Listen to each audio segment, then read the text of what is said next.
같이 묵도하심으로 우리 저녁 예배 시작합니다. 여호와께서 집을 세우지 아니하시면 세우는 자의 수고가 헛되며 여호와께서 성을 지키지 못하여 파수꾼이 경성함이 허사로다. 은혜로우신 하나님, 우리 모두의 가정을 살피시고 주님의 뜻 안에 살 수 있도록 인도하신 하나님, 주님의 보살핌이 없다면 우리는 세상에서 아버지 하나님 나고자가 되겠죠. 그러나 부족하지만 하나님의 은혜 가운데 이곳까지 이르게 하신 하나님, 주님의 은혜로 승리하는 이 밤이 되게 도와주시고 오늘 말씀을 통하여 거듭나는 축복의 시간이 되게 인도하옵소서. 예수님의 이름으로 감사하며 기도 올리옵나이다. 아멘. 우리 찬송가 189장 함께 부르겠습니다. 189장입니다. 진실하신 주 성령 성도 곁에 계시사 쓸래 길을 갈 때에 손을 잡아 주소서. 모든 고난 사람들 기쁜 소식 들으니 성령 말씀하기를 나를 따라오노라. 주 어디에나 계신 주 나를 도와주시사 어둠 속을 헤맬 때 홀로 두지 마소서. 풍랑심이 일어나 소망 끊어질 때에 성령 말씀하기를 나를 따라오노라. 모든 수고 끝나고 편히 쉬기 원할 때 하늘나라 밖에는 참되는 없도다. 주만 의지하고서 요단강을 건널 때 성령 말씀하기를 나를 따라오노라.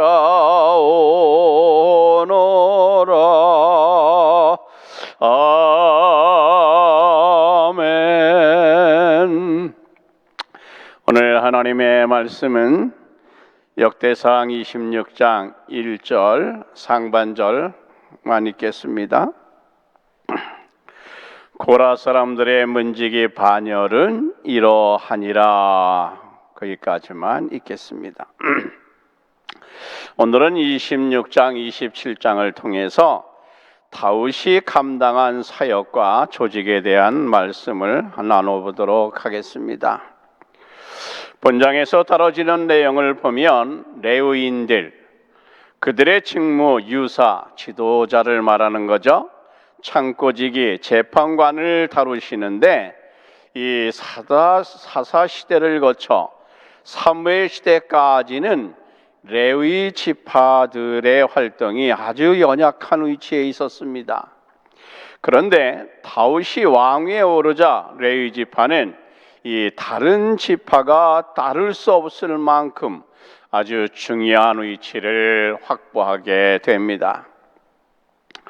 이를 보면 하나님을 향한 다윗의 믿음, 백성들의 종교적 열심이 당시에 얼마나 컸는가, 그 교회의 부흥이 엄청나게 일어났었다. 그리고 이 믿음의 결집이 얼마나 컸는지 우리는 짐작할 수가 있는 거죠. 민수기 4장을 보면 이런 말씀이 있습니다. 30세에서 50세 38만 명의 문지기, 사법, 행정관, 찬양대로 직무를 분담하게 만들어서 운영하는 것을 볼 수가 있습니다. 이들은 밤과 낮 순번대로 모든 문을 통제했고 율례를 분담하여 행하고 성소들에 경배하러 오는 사람들 모두를 인도해 줄 뿐만 아니라 이방인들이나 부정한 사람들, 거룩한 성전을 더럽히고 성도들에게 피해를 주는 사람들을 철저히 색출해서 돌려보내는 그러한 일까지 하게 됐습니다. 그러니 그들의 영성 참 탁월했죠. 그래서 하나님의 능력을 담기에 합당한 그릇이었다, 이렇게 성경이 우리에게 증언해 줍니다. 여러분, 하나님의 은혜와 복 담는 그릇을 우리는 영성이다, 그렇게 말합니다. 요한복음 3장 16절에서는 누구든지 예수를 믿으면 구원을 얻는다, 그래서 믿음이 구원이다 라는 것을 우리에게 가르치죠. 영생은 하나님께 쓰임받는 통로이기 때문에 아주 맑고 깨끗한 영성을 소유한 자, 아주 티 없는 영성을 소유한 자 하나님은 찾으셔서 쓰시길 원하시는 거예요. 마태복음에서도 주님도 너희는 먼저 그 나라와 그 의를 구하라, 산상수훈의 전체여 요점이라는 말씀이죠. 최고의 가치를 하늘나라에 두고 하나님만 사모하며 만족하게 살아갈 때에 인생의 전과 후를 맡기는 생활을 실천해 갈 수가 있다. 그러니까 인생의 전 인격이 말씀과 기도의 능력으로 거듭난 새 사람이 되어져야 하고 되어지기를 하나님은 원하신다는 거예요. 우리 역대상 22장 19절 한번 읽고 가겠습니다. 이제 너희는 마음과 뜻을 바쳐서 너희 하나님 여호와를 구하라. 그리고 일어나서 여호와 하나님의 성전을 건축하고 여호와의 언약궤와 하나님 성전 기념물을 가져다가 여호와의 이름으로 해여 건축한 성전에 드리게 하라 하였더라 그랬습니다. 다윗이 성전 건축을 앞두고 솔로몬을 도울 방백들에게 주는 교훈의 말씀이다라는 것을 우리가 알게 되는 거죠. 정말 하나님이 쓰시기에 합당한 그릇이요 뭐니 떠들어대도 역시 티 없이 순진한 마음, 깨끗한 그릇이 되어 있어야 한다는 겁니다. 합당한 그릇은 크지 않아도 되고요, 힘이 없어도 돼요, 화려하지 않아도 됩니다. 깨끗하여 하나님의 능력이 담기면, 하나님의 능력이 담아지면 합격인 거예요. 우리 주님은 하나님의 능력이 가득 담긴 그릇이었기에 만유의 주, 만왕의 왕, 선지자, 대제사장으로 세상에 33년을 사셨어요. 여러분 기억하셔야죠. 뭘 기억해야 되나요? 하나님의 능력을 담는 그릇이 영성이라는 거. 그래서 영성은 하나님께 쓰임받기 위해 하나님이 쓰시기에 합당한 그릇이 되어지면 하나님이 들어 쓰신다는 거 기억하셔야 합니다. 우리 모두는 이것을 알기 때문에 자신을 돌아보며 성령의 인도를 간구하고 계시잖아요.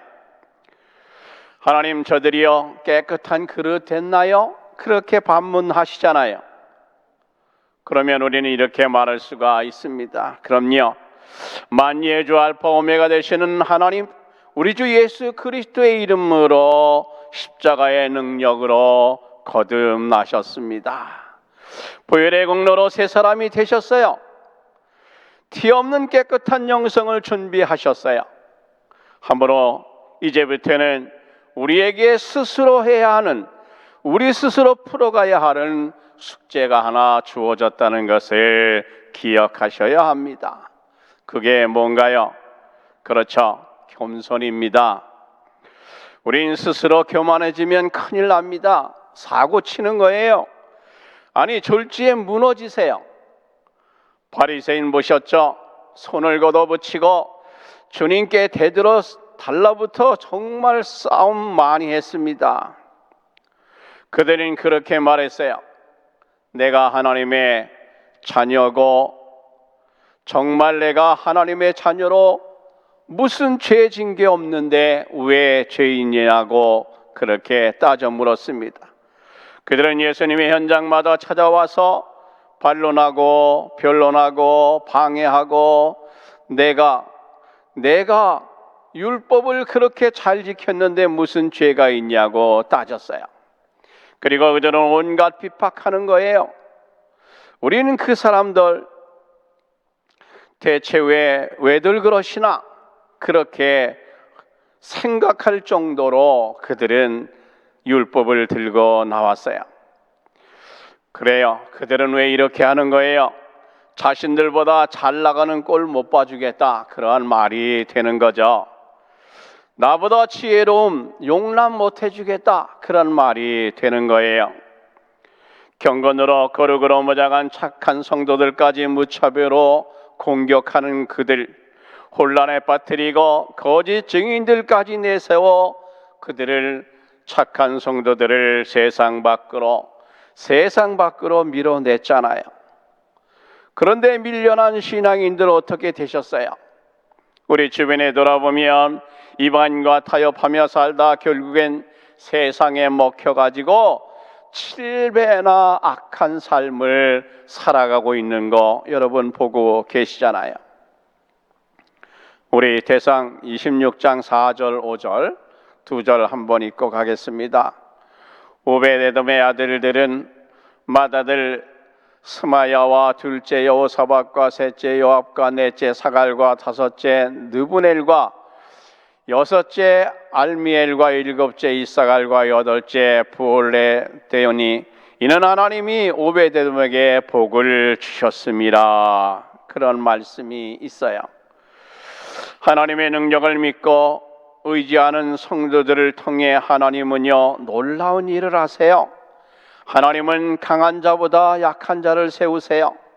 저력 있는 자보다는 겸손하고 온유한 자 찾으시는 거 우리 알잖아요.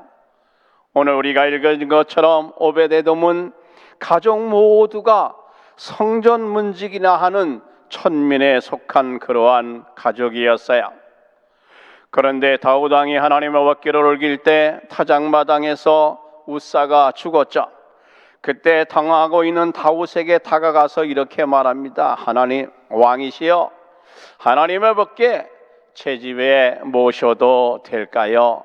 간청을 합니다. 저요 하나님의 법궤 섬기다 죽어도 괜찮습니다. 그리고 쫄라댔어요. 그래서 대안이 없던 왕은 허락할 수밖에 없었죠.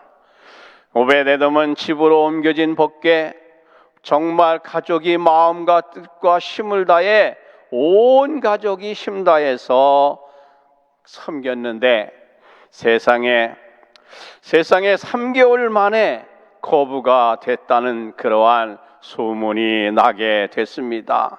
모두 놀랐죠. 오베데돔 부자만 됐나요? 우리가 읽은 것처럼 8 아들을 품에 안는 그러한 경건한 자녀들도 거느리게 되셨어요. 놀라운 축복이죠. 민수기 16장에 보면 고라, 다단, 아비람이 이 하나님 앞에 대들었죠. 지진으로 그래서 땅에 생매장 당하셨어요. 그런데 자녀들은 고라를 따르지 않았어요. 그리고 후에 아삽을 중심으로 해서 성전에 살면서 그 모진 핍박 다 견디고 견뎌서 경건한 인물이 됐죠. 그리고 그들은 시편 11편이나 쓰는 그러한 저력도 발견하게 되어 우리가 앞으로 맥체인을 통해 조금 후에 만나게 될 겁니다. 여러분, 세상을 지혜롭게 풍요롭게 살아갈 대안은 그 어디에도 없어요. 우리 주 예수 그리스도를 믿는 것 외에는 다른 길이 없다는 거 우리 정립하고 가셔야 합니다. 우리 27장 대상 27장 1절 한번 읽고 가겠습니다. 이스라엘 자손의 모든 가문의 우두머리와 천부장과 백부장과 왕을 섬기는 관원들이 그들의 숫자대로 반이 나누이니 각 반열이 24,000명씩이라 1년 동안 달마다 들어가며 나왔다. 그렇게 기록합니다. 다윗이 거느린 군인의 숫자가 28만 8천으로 집계하고 있어요. 다윗 왕은 군대를 효율적으로 운영하기 위해서 24,000명씩 12반열로 1년에 1개월씩 순번을 짜서 20세 이상 남자들은 1개월 동안 나라를 위해 백성을 위해 헌신하고 봉사하게 만들었습니다. 다윗의 곁에는 또 30인의 충성을 맹세한 용사들이 있었고 그 용사의 대장은 아소부암이라는 아주 철저한 신앙가가 있었어요. 그리고 엘리에셀은 예언자로 활동했으며 여호사밧 왕에게 예언도 한 인물로 우리에게 알려지고 있습니다. 이렇게 다윗의 주변에는 훌륭한 재능과 인품의 소유자들이 많았다는 건 축복이 아닐 수가 없는 거죠. 나라를 안정적으로 통치할 수 있는 결정적인 역할을 그들이 해 주었기 때문입니다. 다윗이 각 지파를 다스릴 때에는 지파를 관할하는 관장을 한 사람씩 두어서 그들이 그 지파 뜻에 맞게끔 다스리게 함으로써 아주 특출한 통찰력도 우리에게 드러내고 있는 거 우리 볼 수가 있는 겁니다. 우리 역대상 27장 23절의 말씀을 한번 읽어보겠어요. 이스라엘 사람의 20세 이하의 수요는 다윗이 조사하지 아니하였으니 이는 여호와께서 전에 말씀하시기를 이스라엘 사람을 하늘의 별같이 많게 하리라 하였음이라 그랬습니다. 다윗이 갑자기 뜬금없이 이스라엘 전역의 인구조사를 요압에게 명하자. 왜 그랬나요? 더 막강한 군사력을 가지려는 이 자만심이 발동하고 말았던 거예요. 그래서 싸움에 나갈 남성들을 조사했는데 그것이 그 나라를 보호해 주시는 하나님의 능력을 불신한 처사가 된다는 거 다윗은 기억하지 못했죠. 하나님을 불신하는 과를 그래서 범하고 말았습니다. 그러니까 하나님은 다윗의 이기적인 욕망을 은폐하고 하나님의 법을 충실히 이행하여 나가는 것처럼 행동하는 그 가증스러움을 하나님은 용납하지 않았던 거예요. 하나님은 다윗의 이 같은 속마음을 이미 다 아시고 선견자 갓을 보내자 선지자 갓입니다. 그래서 사무엘하 24장 23절 14절 우리 한번 가보겠습니다. 열째는 바요네 열째는 예소부압이요 15째는 발가요 16째는 암멜이요. 이 말이 무슨 말인가? 다윗의 반열에 대한 그런 이야기를 한 거죠. 그 각 반열의 우두머리 리더들을 말하는 거죠.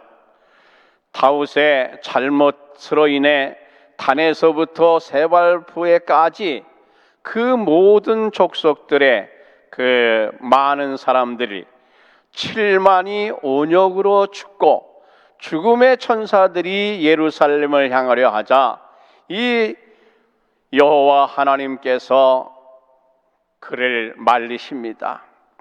손을 거두어라 그렇게 성경에 명하세요. 그래서 천사들은 여부스 사람 아나우스 타작마당에 멈추게 됩니다. 그러니까 다윗의 잘못으로 인해서 세 가지의 죄를 하나님이 내리는데 거기서 다윗이 선택한 것이 바로 이 온역이란 죄를 자기가 감당하겠다, 그렇게 말한 것을 알게 되는 거죠. 그래서 아나우스 타작마당에 서 있는 천사를 볼 때 다윗에게 그 마음이 일어났어요. 하나님, 내가 범죄하였고 악을 행하였나이다. 내가 하나님 앞에 너무 잘못된 그러한 처사를 했습니다. 하나님, 양들을 치지 말고 나와 내 집을 치세요. 그러면서 회개했던 것을 보게 됩니다. 하나님은 선견자 갓을 보내 여호와를 위하여 너가 단을 쌓아라, 그러면 용서해 주겠다, 그렇게 말씀하세요. 그래서 다윗은 운 50세겔로 아나우스 타작마당을 구입해서 거기에 제단을 쌓습니다. 진정과 신령으로 예배를 드렸던 것이죠. 그런데 여러분, 놀랍게도 이 장소는 아브라함이 창세기 22장에 아들 이삭을 드렸던 모리아산 그 근처였어요.